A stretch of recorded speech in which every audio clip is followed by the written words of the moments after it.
Assalamualaikum warahmatullahi wabarakatuh. Allahumma sholli ala Sayyidina Muhammad wa ala ali Sayyidina Muhammad. Pemirsa yang dirahmati Allah, marilah kita simak ceramah dari Kiai Haji Abdullah Gimnastiar dengan tema mengukur tingkat kemunafikan diri. Sebelumnya marilah kita perbanyak sholawat minimal 1000 kali sehari, agar hidup kita penuh barokah dan mendapatkan syafaat kelak. Selamat menyaksikan. Bismillahirrahmanirrahim. Assalamualaikum warahmatullahi wabarakatuh. Alhamdulillahi rabbil alamin. Segala puja dan puji hanyalah milik Allah subhanahu wa ta'ala, yang menyaksikan apapun yang kita lakukan, yang membalas segala sesuatu yang kita perbuat dengan adil. Tidak ada satupun karunia yang datang kepada kita kecuali pasti karunia Allah, dan Allah pun membalasnya dengan kesempurnaan ganjaran yang tidak akan pernah mengecewakan. Dan segala keburukan itu adalah buah perbuatan kita sendiri, dan Allah menutupi serta membimbing kita agar bisa bertobat. Allahumma sholli ala Sayyidina Muhammad wa ala alihi wa ashabihi ajma'in. Ciri munafik minimal ada 3. Kalau dia berkata dusta, bohong, tidak benar. Kalau kita ingin tahu tingkat kemunafikan kita adalah seberapa banyak kita suka berdusta. Yang kedua, kalau dia berjanji tidak ditepati. Mari kita ingat-ingat berapa janji dan sumpah yang kita katakan yang tidak ditepati. Dan yang ketiga adalah kalau dia diberi amanah, dia berkhianat. Dia tidak menunaikan amanah. Dengan kata lain, tidak bertanggung jawab. Hadirin, sebelum menilai orang lain, mari kita nilai diri kita. Seberapa banyak kita suka berbohong dalam bentuk apapun. Ngobrol saja. Kalau orang munafik mudah saja berbohong, seakan-akan dia tahu padahal dia tidak. Termasuk bagian dari kebohongan adalah menambah-nambah. Berarti kan kalau 7 dijadikan 10, yang 3 bohong. Sok berpengalaman, padahal pengalamannya sedikit, tapi dia katakan seakan-akan dia sangat berpengalaman, sangat tahu, sangat bisa. Ini kebohongan. Hati-hati. Allah Maha tahu semua kebohongan kita. Orang lain bisa kita bohongi bukan karena kita jago berbohong, tetapi karena Allah belum membuka kebohongan kita. Kalau Allah mau membuka kebohongan kita, tidak ada satupun yang bisa mencegah dan menghalanginya. Kalau kebohongan kita dibuka, maka secara manusiawi akan hilang kredibilitas kita. Kepercayaan orang kepada kita akan rontok. Mengapa kita berbohong? Biasanya karena kita harap dan takut kepada manusia. Berharap sesuatu dari orang, kita berbohong, takut kepada orang juga bohong. Ada 3 bohong yang dibolehkan. Walaupun bohong ini bohong untuk kebenaran. Bohongnya dalam tanda kutip, ya. Secara umum dusta itu tidak benar. Misalkan berbohong kepada musuh, ini adalah kebaikan, karena kalau jujur kepada musuh maka berkhianat.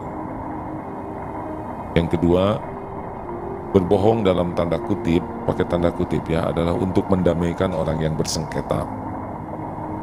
Kakak adik tidak akur, kita jumpa kakaknya, kita katakan sebetulnya adik itu selalu mendoakan kakak, ya kan, dalam sholat mendoakan Assalamualaikum, itu kan semoga Allah memberikan keselamatan kepada kami. Bertemu lagi ke adiknya, sebetulnya kakak tuh sayang deh, selalu mendoakan, sampai keduanya jadi berbaik sangka, dan baik sangka itu mendatangkan kepada akur. Atau bohong dalam keluarga, suami ke istri, istri ke suami, bukan untuk menyembunyikan kemaksiatan, tapi bohong untuk menyenangkan. Misal, masak terlalu asin. Ketika ditanya oleh istrinya, asinnya cukup tidak Pak? Alhamdulillah, cukup. Nah, padahal terlalu asin. Tapi demi menyenangkan, itu boleh. Itu bukan bohong untuk menyembunyikan maksiat atau dosa, ya. Baik, pastikan sahabat-sahabat sekalian, kita tidak berdusta, karena gerbang kebaikan itu adalah kejujuran.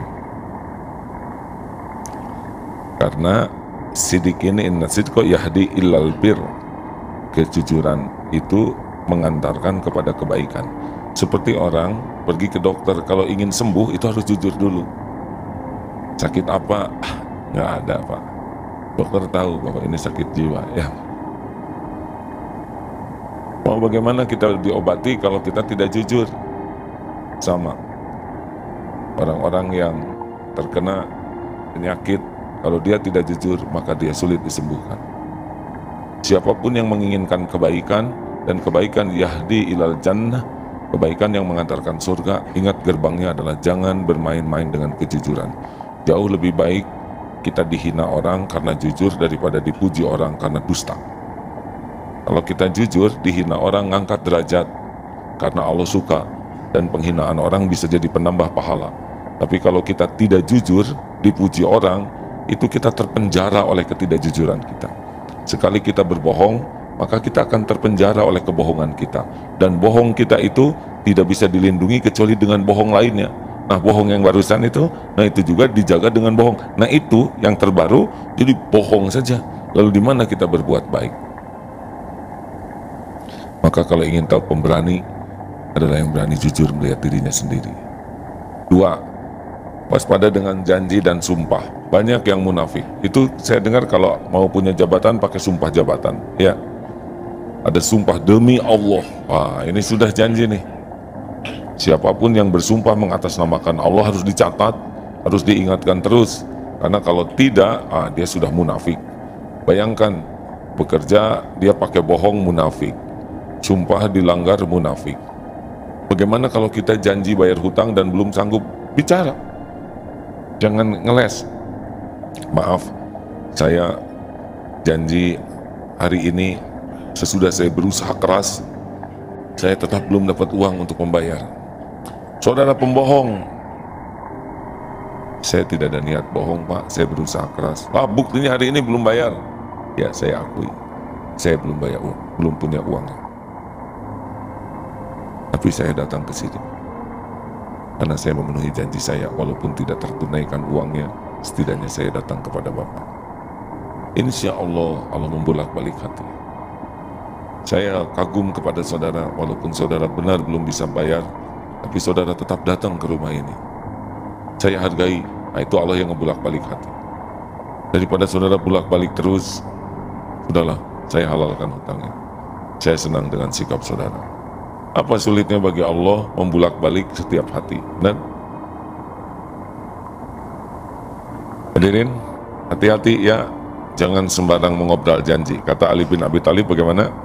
Jangan mudah membuat janji ketika senang, jangan membuat keputusan ketika sedang marah. Karena janji, kalau sedang senang tuh mudah sekali kita mengeluarkan janji. Makanya ada orang yang sengaja muji-muji seseorang, ibu meni awet muda, ibu makin lama makin cerah deh, dan ibu tetap aja seperti remaja. Wah, saking senang, ya udah nanti kamu umroh sama saya, dah aja dapat tuh janji. Hati-hati hadirin, ketika senang itu cenderung orang menggampangkan sesuatu, dan ketika marah cenderung orang mudah berbuat zolim. Makanya kalau sedang gembira jangan gampang membuat janji, kalau sedang marah jangan mengobrol amarah, jangan membuat keputusan, karena keputusannya cenderung zolim. 3, nah ini penting ketiga, selain yang penting lainnya adalah ciri orang munafik adalah tidak amanah, tidak bertanggung jawab. Tolong ini di garis bawahi hadirin. Ada tanggung jawab kepada Allah, kita diberi nikmat iman, iman ini amanah. Ada tanggung jawab kepada Rasulullah, kita sebagai umat Rasulullah menjaga kehormatan, sikap, dan pribadi kita agar tidak menciderai amanah Rasulullah SAW. Ada juga amanah bagi kita adalah orang tua kita. Nama baik orang tua harus kita jaga. Itu kita bertanggung jawab untuk menjaga kemuliaan, kehormatan orang tua kita. Benar? Makanya jangan suka menghina orang tua orang lain. Karena kita menghina orang tua orang lain akan menghina orang tua kita. Jangan memanggil nama orang tua orang lain, karena nanti teman akan memanggil-manggil nama orang tua kita. Kita harus jaga kehormatan orang tua kita. Jangan sampai orang tua terpermalukan, tercoreng aib oleh kita, sekuat tenaga. Walaupun kita tidak akan sempurna, tapi berusahalah. Para koruptor itu orang tuanya remuk redam, malu dilihat tetangga, malu dilihat teman. Juga jaga amanah guru-guru kita. Ilmu itu amanah, jangan disia-siakan. Jaga kehormatan guru-guru kita. Institusi, lembaga seperti saudara sekarang di Darut Tauhid itu amanah. Saudara berbuat jelek, banyak yang kena. Ini santrinya Agim, tuh saya disebut-sebut. Oh ini Darut Tauhid, mana umat Islam, mana buktinya, semua kena. Makanya kita sebagai umat Islam jaga ini amanah. Sebagai umat Islam, jaga kehormatan guru-guru kita, jaga lembaga pendidikan, itu amanah karena kita sudah di sana. Termasuk kalau kita ngobrol dengan orang, itu amanah. Kita ngobrol, kita tahu kekurangan seseorang, kita mendengar aib seseorang, itu amanah. Perlukah kita membeberkan aib? Kalau orang suka membeberkan amanah informasi yang dia dapatkan, nah dia akan dibeberkan oleh Allah. Nauzubillahi min dzalik. Kita ini dihormati orang karena Allah menutupi aib dan dosa kita. Maka jangan suka menyebar informasi yang diamanahkan kepada kita. Khianat namanya. Jadi setiap ngobrol itu adalah amanah. Karena kita jadi tahu tentang seseorang. Perlukah kita cerita? Kalau kita cerita ke orang lain, kita sudah munafik. Kalau cerita itu hanya untuk memuaskan nafsu kita. Kecuali untuk cari solusi, itu pun pasti hati-hati. Di antara ciri orang kurang amanah adalah membuang sampah sembarangan. Karena ada tanggung jawab diri, ini orang yang jarang mandi juga nggak amanah tuh. Jarang gosok gigi tidak amanah. Jarang keramas tidak amanah. Kenapa kok giginya kuning? Karena dia tidak amanah kepada giginya, jarang dibersihkan. Ini titipan Allah. Mata yang jelalatan melihat yang tidak halal itu tidak amanah. Dia berkhianat dengan matanya. Mudah bagi Allah untuk mengambil nikmat iman. Kenapa orang susah baca Quran? Boleh jadi matanya lebih senang melihat yang haram. Orang yang senang melihat yang haram, yang halal jadi tidak nikmat. Hadirin, hati-hati nih. Termasuk yang merokok. Merokok itu kurang amanah terhadap paru-paru yang Allah titipkan dan juga tidak amanah terhadap udara yang akan dihisap orang lain. Kalau kita merokok, kita tidak bertanggung jawab terhadap tubuh kita dan juga kita tidak menghargai hak-hak orang lain untuk mendapatkan udara segar. Tolong, dengan kata lain kita zolim ke diri, zolim ke orang lain. Buang sampah sembarangan, dia tidak amanah. Itu sudah ciri-ciri munafik kalau kita buang sampah sembarangan, karena sampah itu ada pada tempatnya. Nah, kita secara tidak tanggung jawab, jalan yang tadinya bersih kita kotorin, kita tidak amanah nih. Dan termasuk orang yang suka nyoret-nyoret tembok, itu tidak amanah, tidak tanggung jawab. Selain zolim juga tidak amanah. Di kelas suka nyoret-nyoret bangku, nyoret-nyoret pintu, ini ciri-ciri orang-orang yang kurang amanah, atau dalam kata lain munafik, ya. Kan ada tanggung jawab diri, ada tanggung jawab sosial. Jepang kalah, tapi Jepang kalah tidak terlihat. Jepang mengutuk menangnya, dia terima dengan legowo dan selesai nonton kekalahan pesepak bolanya. Penonton Jepang langsung merapikan, membersihkan sampah-sampah. Tidak ada sumpah serapah, yang ada juga sampah terkumpul. Tidak ada emosional, tidak ada pengerusakan. Kenapa? Ya apa hubungannya sepak bola dengan fasilitas umum? Kenapa sepak bola kalah? Pot-pot yang dirobohkan, kata pot, emang saya sepak bola ya? Hadirin sekalian, harus amanah. Jangan sampai kita mencoret-coret dinding, toilet, bangku, itu amanah. Termasuk pinjam pulpen yang tidak dikembalikan, itu tidak amanah tuh hadirin. Jangan anggap remeh sekecil apapun, karena ini adalah amanah. Termasuk masuk ke toilet, lalu kita BAK di sana atau apalah di toilet, tidak kita bersihkan, itu kita sudah zolim. Karena orang lain menjadi tidak nyaman. Jangan anggap remeh perkara kecil ini, karena tidak ada yang kecil dalam pandangan Allah, dan semua perbuatan kita akan ada balasannya.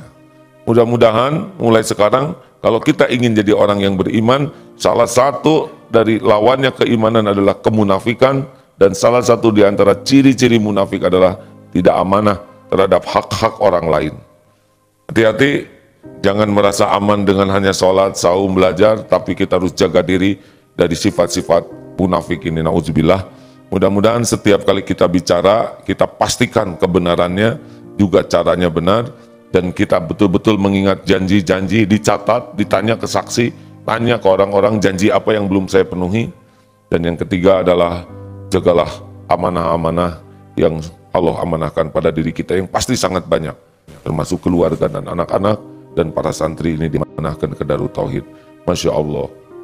Semoga Allah menguatkan kita menjadi orang beriman teguh dan menjadi orang yang bersih dari sifat munafik. Amin ya Allah ya Rabbal Alamin.